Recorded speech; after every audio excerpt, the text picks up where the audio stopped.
So I have had a few moments to think about this, and when I don't have something in mind, I like to go to The Way of the Bodhisattva with Shantideva. You can open this anytime, any day, anywhere, to any page, and you will find some powerful Dharma. So I'm going to revisit this appendix number 2 in this version by the Padmakara translation group, because I feel like these essays in the back have just really helped me understand, in particular, this thought of equalizing and exchanging self with others. This is a basic practice in order to even get on the road towards bodhicitta. And I say basic, and then that's such a misnomer, because this is a practice that will take a long, long time, I think, to understand. But I find this writing here so helpful, and it's taken from the Nectar of Manjushri speech by Khenchen Kunsang Palden, explaining verses 90 to 98 of chapter 8. And it gives us the basis for this meditation on equality of self and others. And without that, we actually can't get to bodhicitta, to this idea of, I want to become a fully awakened being in order to free others, because we don't really kind of understand what self and others are. So I'm going to read quite a long paragraph, but I think it's so important, and it's so helpful to the mind at trying to struggle through this idea, which is so foreign to our self-centered I, me, and mine. So he writes, although we have no ultimate grounds for doing so you got to get that, there's no ultimate reason for the way we think. All beings think in terms of I and mine.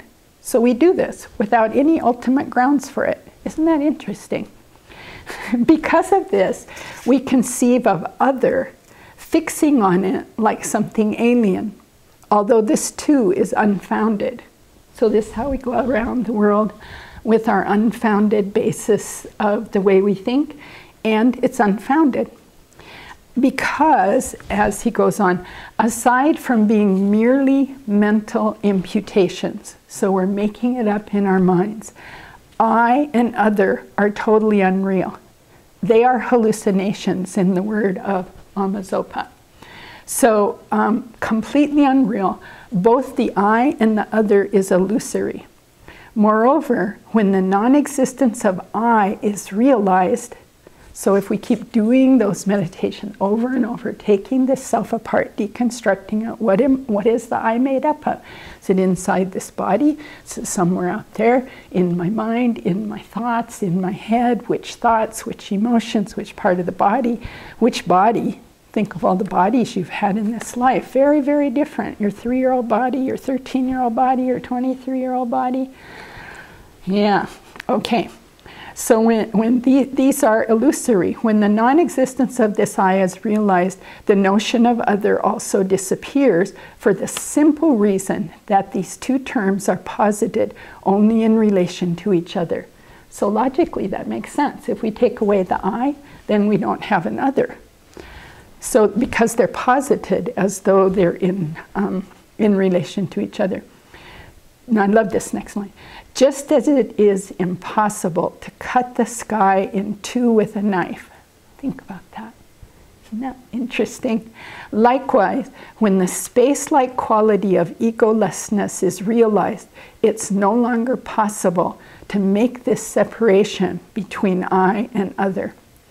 And there arises an attitude of wanting to protect others as oneself, and to protect all that belongs to them with the same care as if it were one's own. As it is said, whoever casts aside the ordinary trivial view of self will discover the profound meaning of great selfhood. Thus, for the realization of the equality, this equalizing of I and other, it's essential to grasp that I and other are mental imputations without ultimate reality. This vital point of egolessness is difficult to understand. It is difficult even for a person of great acuity. Thus, as the teachings say, it's of great importance that egolessness be clearly demonstrated and assimilated.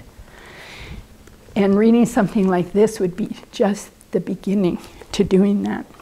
So let's keep going, and with our, however we understand this today or get it, just with this sense of the place I like to start after something that goes so broad and wide like that, and I can go, whoa, I can't even wrap my mind, is to just go back to every single being that you see. You think there's a you think there's a them. You can say to yourself very simply, there I am.